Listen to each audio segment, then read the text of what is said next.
Welcome into another episode of the Gridiron Grind, episode number 15 on the season. Creta and Jimmy.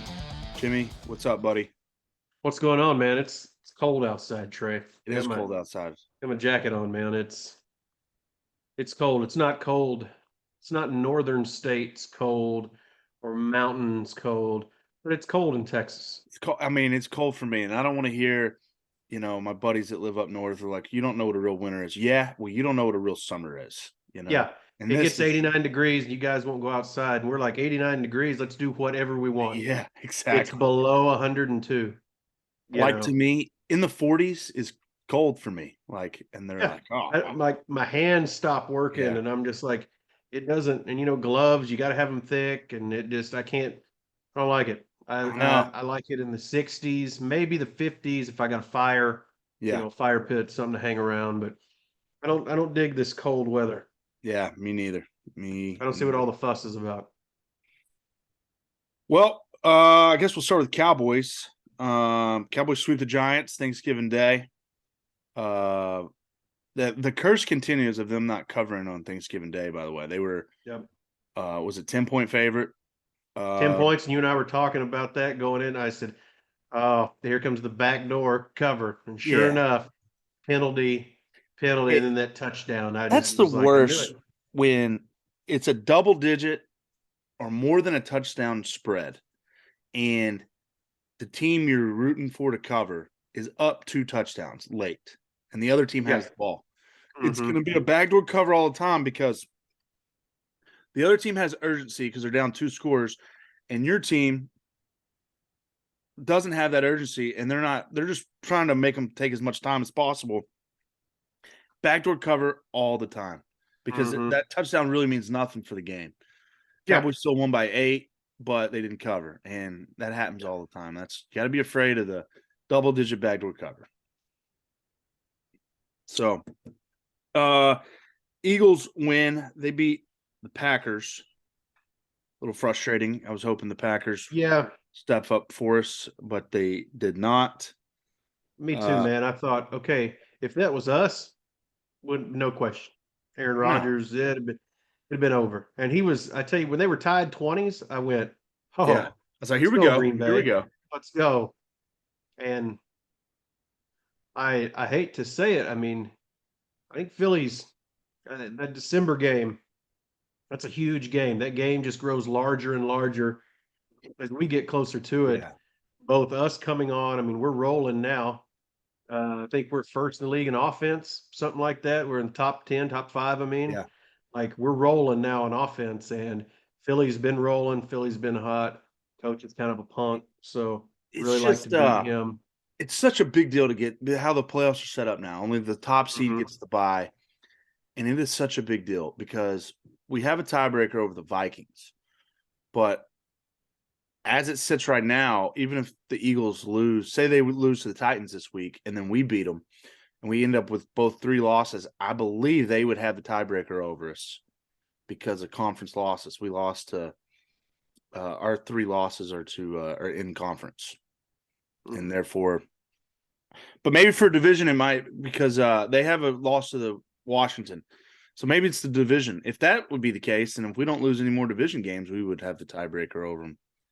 That might be the tiebreaker for the who wins the East is your division record. That would make sense because I'm going No, for conference seeding, it's your conference record since it's division. So maybe we would have the tiebreaker over them. I just know it'd be a huge thing if the Cowboys could somehow make up 2 games on the Eagles and get the number 1. We need them to slip up. We need Jalen Hurts. We need teams to keep him in the pocket. Yeah, I agree. He has thrown the ball pretty well, but I mean he's so dangerous running the football. And now's the time to get him with Goddard out.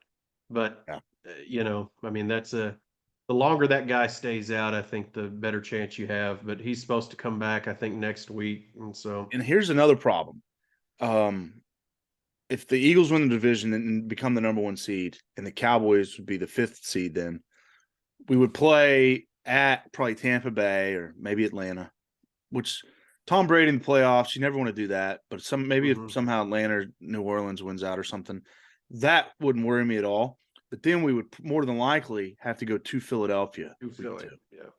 And you just, at Philly in the playoffs, you don't really want to do that either. I mean, it's just such a big deal. And the old adage, maybe if they beat us again, it's hard to beat a team 3 times in the same season. Maybe that would come and play for us. But I know it would mean a lot if we could somehow find a way the Eagles to drop one and then beat them on the 24th. Yeah, I'd like to. And I mean, it's one of those get hot at the right time. We've seen that work in the NFL more often than not. Giants won 2 rings with it. And so, Yeah. Tampa Bay, the more they get going on, the more I wish we playing them now as opposed to, No kidding. beginning of the season. Because interesting, I was talking to another buddy. We both came to the conclusion that Tampa Bay is just an okay team in a bad division. Yeah, I don't think absolutely. Tampa Bay is this juggernaut that I think they get a lot of credit from their quarterback. They get a lot of residual swag from their quarterback that I think gives them a lot of undue credit. I think they're very beatable. These last few weeks have shown that. Yeah, they Lines lost breaking down, not didn't they being able to lose to the protect their Browns rating. last week? Yeah. They're So 5-6. They're 5-6 in first place in their division. yeah. So, there you go. And I'm sitting here going, yeah, I wish we were playing them now Yeah. instead of the beginning of Our the year. offense was so bad that game. Mhm. It was so bad, if you remember. That's when Dak got hurt. Well, anyway, Cowboys, they host the Colts. I kind of said it last week that there's nothing the Giants do, even though they got off to a hot start against us. Cowboys end up sweeping them. There's nothing about the Giants that scares me. And the same thing with the Colts. Like, Micah Parsons might kill Matt Ryan. Their offensive line is not performing well, the Colts. And that's crazy because I I know. thought Matt Ryan, after what they were able to do with Jonathan Taylor, or do for Jonathan Taylor, talking about the offensive line last year, and that was a great. You would have. I think we got in on some of them. I got in on almost every one I could. You would be surprised how many times last year Jonathan Taylor's total rushing yards for the game line was under like 100. It'd be in the 80s some games, and I'm like, there's no way. At one game it was like 120, and I took it, and he had like 150 in the first half or something wild. And I was like, well, that covered. They could not stop Jonathan Taylor last year because of that offensive line. Now this year, they can't block anybody, and they've still got Quentin Nelson. Their line, everything on paper about the Colts says, man, they're pretty good. I thought Matt Ryan was going to go there. You had a running game. They've spent money on offense, position players, got good receivers, good line, seemingly. I thought Matt Ryan, we may see a resurgence of Matty Ice. I thought they were going to be a legit team, and it's just so wild that their offensive line took such a step back. You had Jonathan Taylor was the top running back in the league last year. Everybody took him with the number 1 overall pick in fantasy this year, and then to take such a step back. In 5 teams, in 5 leagues, and in one of them, I got the number 1 overall pick, and I had people messaging me wanting Jonathan Taylor, and now I can't give him away. So, yeah, it's crazy, but so Cowboys got to take care of business Sunday night. I believe they're like 11-point favorite. Just take care of business at home. Should get the win. Eagles host the Titans. Eagles 1 loss this year did come to Washington at home, so maybe Titans. They did lose to the Bengals last week. Hopefully the Titans, they were the number 1 overall seed in the AFC last year. Hopefully they can do us a solid. And then after that, the Eagles got 3 road games. So next couple weeks is if the Eagles are going to lose one, that is the time. Yeah, we need them to. Quick off topic. I saw this, and I don't know how I wanted to answer. Derrick Henry. Okay, let's say you got Derrick Henry coming through the hole. Okay. He's a vertical runner, right? Right. That Derrick Henry full speed coming through the hole. On the other side, you have Sean Taylor, RIP, Sean Taylor, full speed, crashing the hole. Who wins? Sean Taylor. I think so too. I think Sean Taylor blows. I think it's maybe like when who hit Okoye? Was it Atwater? Atwater hit Christian Okoye at the line of scrimmage, the Nigerian Nightmare. They kind of folded him back. I think Sean Taylor might get the one up on Derrick Henry. I would think Taylor saw that the other day. provide more force. I mean, he'd be running faster and he's strong. I mean, Derrick Henry's just so big. Yeah. You know, he wouldn't like depleting or anything. He's too big, but Yeah, he's not gonna Jadeveon Clowning him. yeah, he but, would get the. you know. I would say a good like Ed Reed, good defensive guy would get the read on him, get the I think beat on Sean him. Taylor. Yeah, I think Sean Taylor. I don't think he gets through. So Yeah. Well, NFL is heating up. That's for sure. I think there's 6 games left. NCAA, it's championship weekend. Love this. It's such a great, anything can happen. Anything can happen, and I think we could be in for some chaos. You got the Power 5. Pac-12 always plays Friday night. You got number 4 USC hosting number 11 Utah. Utah favored by 2.5. Or excuse me, Utah getting 2.5. Big 12 is 3 TCU versus 10 Kansas State. Kansas State getting 2.5. SEC number 1 Georgia versus number 14 LSU. LSU getting 17.5. Big 10's number 2 Michigan versus Purdue. Purdue getting 17. ACC is 9 Clemson versus 23 North Carolina. North Carolina getting 7.5. Your playoff sets like this. You got Georgia number 1. Although I thought in Michigan 2, I thought Michigan might had enough to jump them because I thought it was the best victory and it was on the road. So I thought I probably would have had Michigan 1, Georgia 2. Not that it matters that much, but so Georgia 1, Michigan 2. TCU moves into 3. There's your 3 undefeated teams. I agree with that.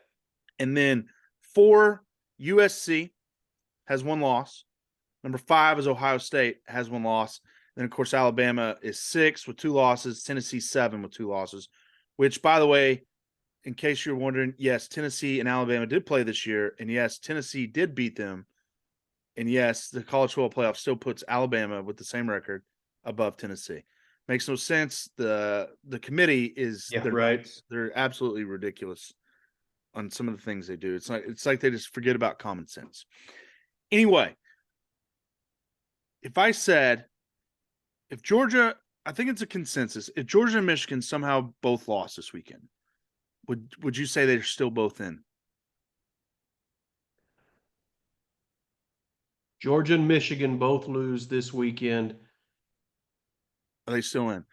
Because I think Michigan, they're both still in. I think Michigan had beaten Ohio State. So, I mean, who knows what the committee would do, but, you know, head-to-head wins have to matter at some point. It doesn't matter with Alabama, Tennessee, but you would think, well, Michigan's got to be in over Ohio State.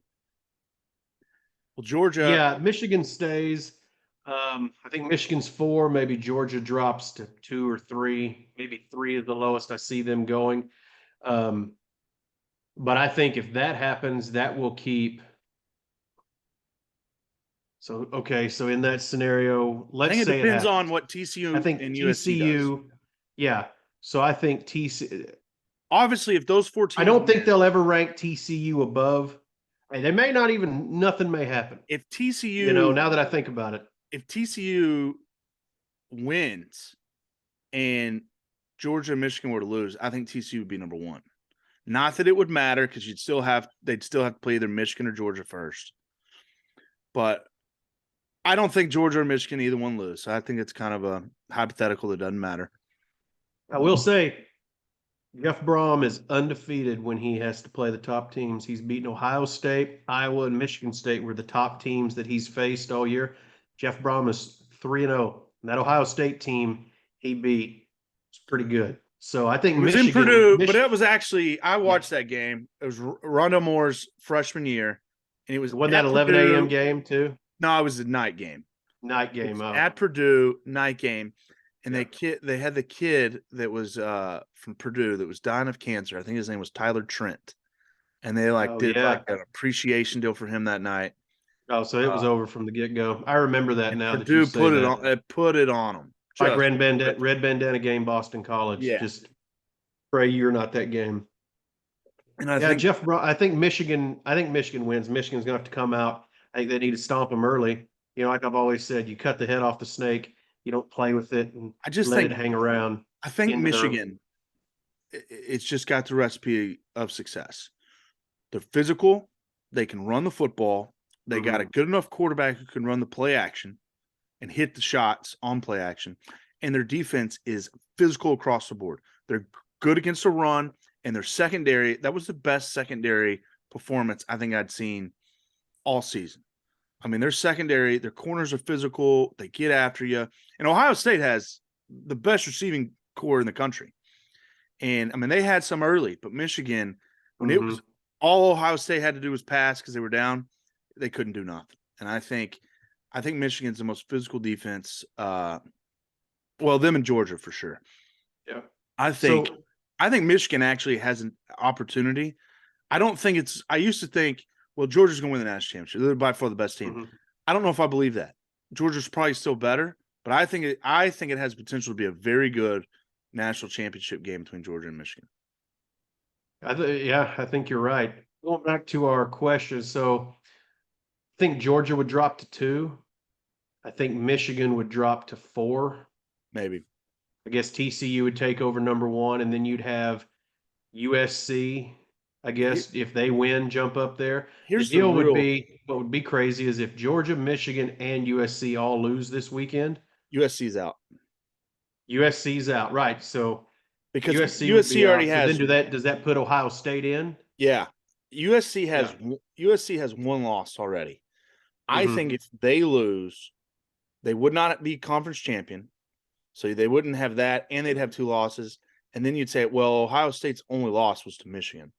So I would put Ohio State, and Ohio State have to play Georgia. I think if USC loses, Ohio State's in. But the real question is, what happens if TCU loses? Let's say USC wins and TCU loses. Then it comes down to TCU versus Ohio State. Neither one's a conference champion. It's Ohio State. I don't think so, though. Ohio State might be the better team, but we've already seen Ohio State play a playoff team and got beat by 20. I'd rather see TCU, but I think we'd all rather see TCU, but we always talk about what these people vote on, and it would be Ohio State in my mind, because I don't think it's like they just finally give TCU the credit that you and I agreed they should have been getting after they did that stretch of 4 ranked teams in a row and beat them. I think TCU should have started turning some heads and gotten more respect. They just now get it with them moving up, in there to 3. Of course, it took Ohio State losing. Yeah, it's because they're only third. It's their third undefeated team, But I think if TCU loses, we've said it all along. I think if TCU loses, they're out. I think they will fall out. They'll go to 5. I think I don't think Alabama's moving from 6. Like, it's going to have to be utter catastrophe for Alabama to move up from 6. And also, remember, they've never put a 2-loss team in. Yeah. And they wouldn't have to. Even with any scenario that happens, TCU loses, they'd only have 1 loss. If USC loses, they'd have 2. But Ohio State's going to have 1 regardless. So there's no scenario where they'd have to break the rule of putting a 2-loss team in. So that's why I think if USC loses, it doesn't matter. Because Ohio State will trump USC, and Georgia, Michigan, TCU, it won't matter if they lose or not. They're all 3 would be in because there would be that 4-0 or 1-loss teams. This committee is going to have to show me if TCU loses, they're going to have to show me they'll put them in. Where I'm sitting, I don't believe they'll put them in. I think 1 loss TCU. I think if they lose, depends on if USC loses Friday night. I think TCU's a lock, even if they lose. I think they put them in over USC. You're right. That's what I was about to say. I think the only way they don't get in is if USC wins and they lose. Right, and then it comes down to TCU versus Ohio State. Yeah, so I think USC. If USC wins Friday, they're in. If they lose, I think they're automatically out. No, I don't think there's any scenario that would put USC in. So, but you'll know Friday night. Find out Friday night. Yeah. So.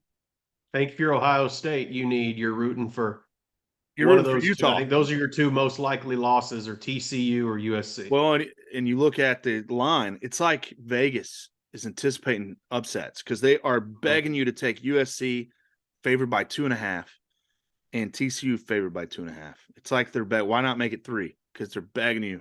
I think they want heavy money on the 2 favorites because I think they're anticipating at least 1 upset between Utah and Kansas State. And I think they view it as a very equal opportunity upset between both of them. They probably think they're going to split.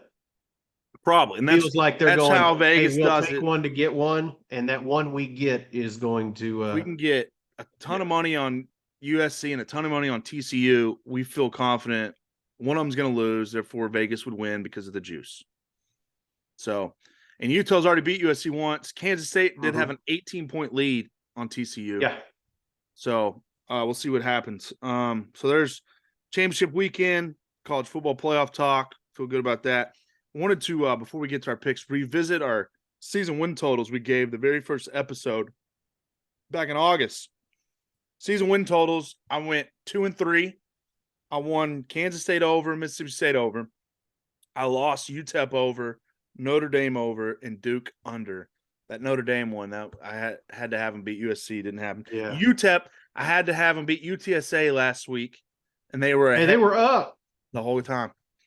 I was just toying with my emotions. I thought about you when I saw they were up like 17-0 or something. Yes. At one point, I went, "Oh, Rita's going to get the UTEP bet." Unbelievable. Yeah, Roadrunners ran all over them. They meat all over me. All right, so I went 2-3. Jimmy went 3-2 in the season win totals you gave on the show, winning Kansas State over, OU under, and Hawaii under. The two you lost were Texas State. Did you give over or under? I gave over 4.5 on that. Over, yeah, and they only won 3.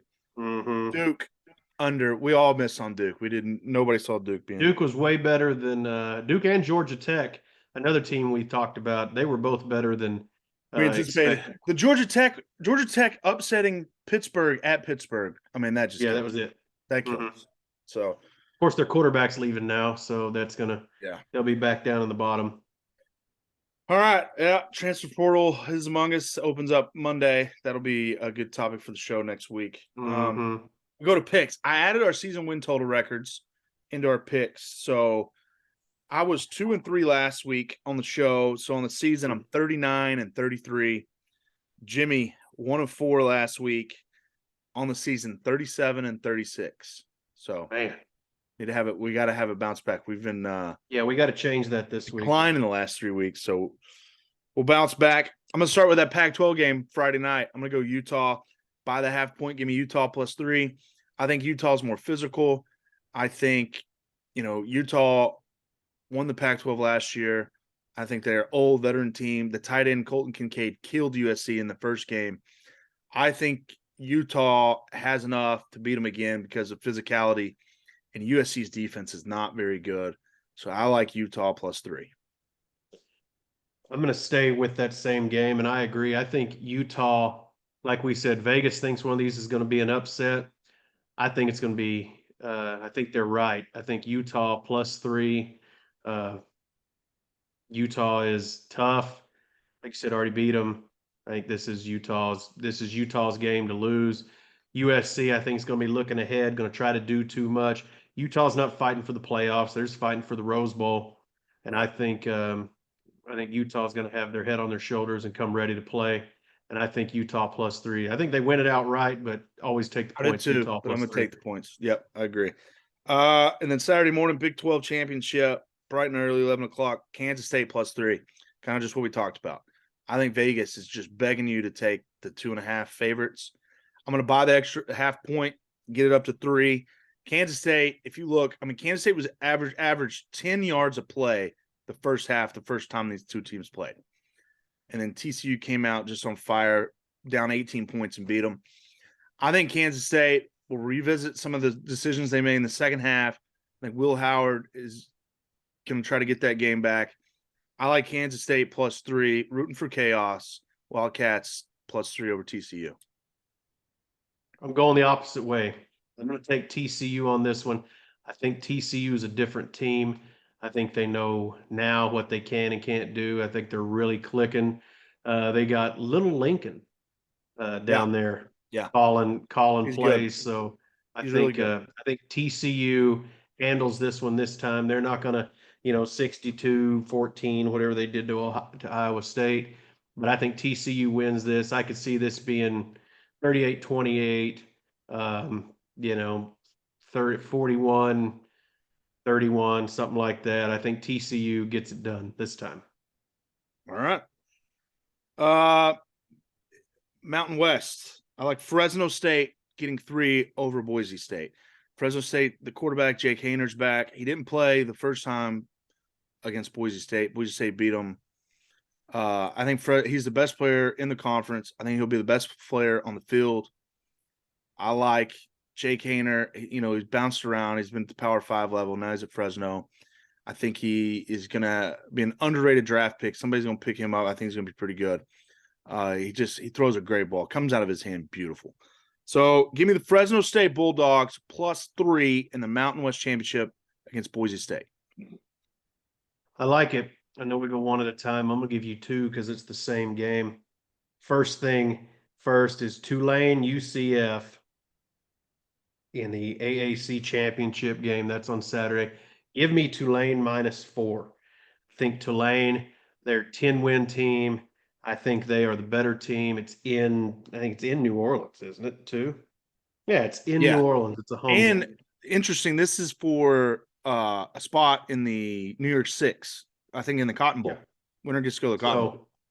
I think Tulane is going to I think they're going to get it done. All season they've been putting up points, and I don't think this one's any exception. Give me Tulane -4, and also give me the over of 57 in this. Because I think, like I said, it being a home game, Tulane is going to come out and try to stomp on them early. Put it up. UCF is going to have to score. Both teams scoring in the 30s, and I'm sitting here going, perfect. Well, that's what we need. We need both teams' offense to show up. I think the over hits in this, and I think Tulane covers. I like it. So give me over 57 and Tulane -4. I'm going to head to the SEC championship game. I don't think Jaden Daniels, quarterback for LSU, is going to be 100% healthy. I think he's going to play. But I think Georgia, stupid. I cannot believe Brian Kelly kept ran him back out there.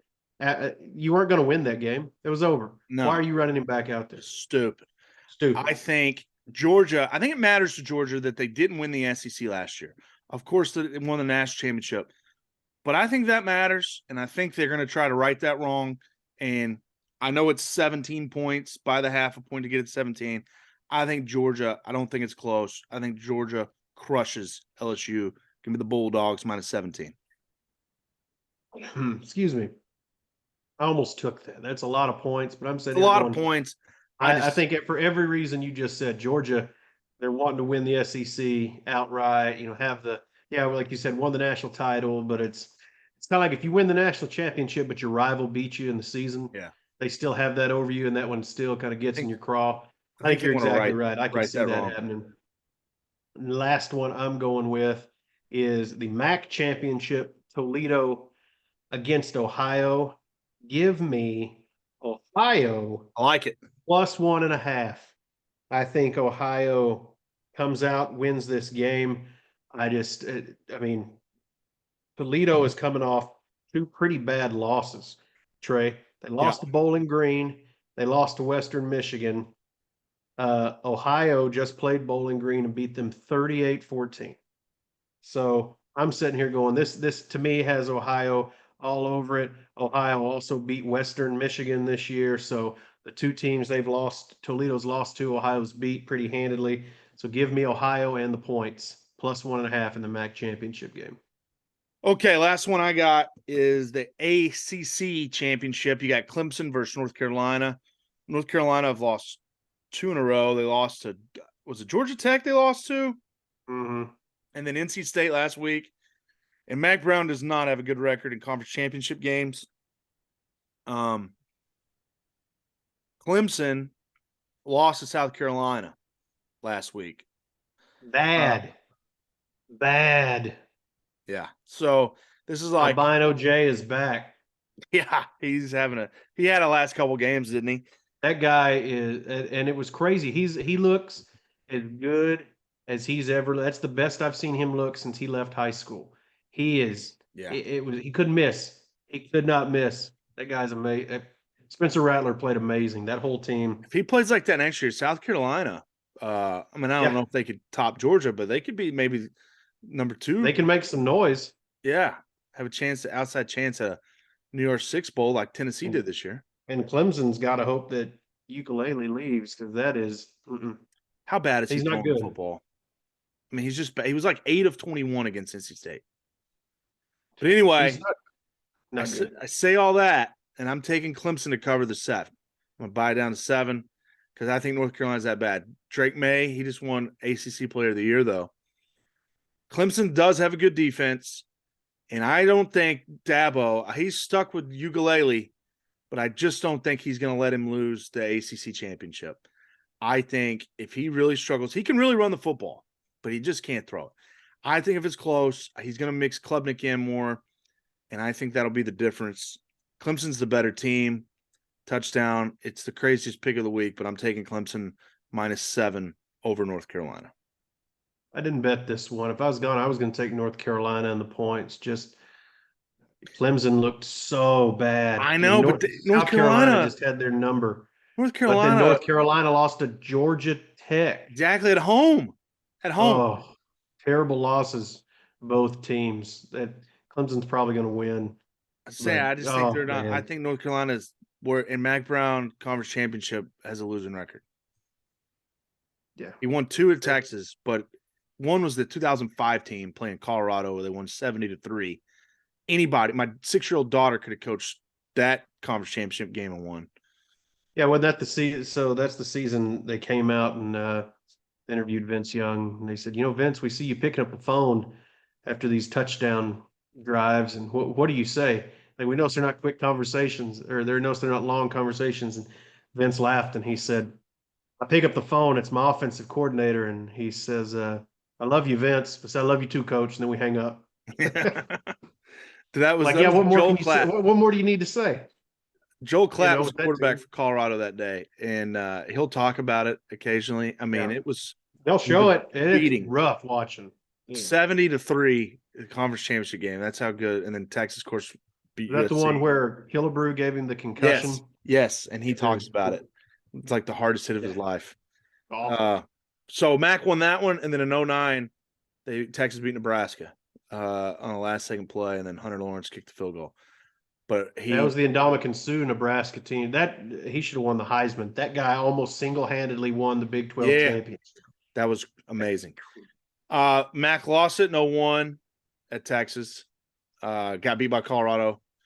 Chris Sims threw 3 interceptions in the first half, and luckily pretended his finger was hurt, so he had to put Major Applewhite in. Major Applewhite brought him all the way back, but then Colorado – I was actually at this game, freshman in high school. Colorado returned a kickoff for a touchdown, I believe it was, to win the game 39-37. And then he's 0-2 at North Carolina from the first stop in the conference championship. So I just feel like Clemson's going to win. We'll see. Yeah. Hold on to your butts late. We'll watch it. Anyway, so love conference championship weekend. Looking forward to it. NFL's heating up. We'll be back next week. We'll have the Heisman. We'll have Army Navy, and the bowl games will be. So we'll have that to talk about. And the transfer portal. Both of our teams have got players exiting. Yeah. So far Texas hadn't lost. 7 players have entered for Texas, are going to enter, and none of them are key losses. Only 2 of them actually played this year. Hudson Card, which everybody knew that was coming. Mm-hmm. And then the backup tackle, who we actually use as a jumbo tight end, he wants to transfer and play. He got beat out at tackle. He wants to go back to tackle, which that's to be expected. But so luckily so far, Texas hadn't lost anybody big. Transfer portal, man. What a wild time. But it's open. Yeah, it's open until Monday. The floodgates open Monday. You can officially put your name in, but it stays open for 42 days. I think they said. So, of course, if you're leaving at Christmas, you gotta get in middle enrollment in January. Yeah. So most people will go in the next couple weeks and have a place by mid-January so they can enroll and go to class. Yep. Crazy time. And plus recruiting. Recruiting wraps up. First signing day is 21st of December. Right. Early signing. I love it. Yeah. So it's a wild time. And then, of course, bowl games start 2 weeks. So love it. Christmas season means football season to me. Love it.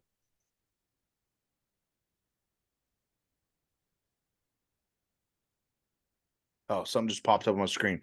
I thought it cut us off. Like, uh-oh. Yeah. Anyway, all right, Jimmy.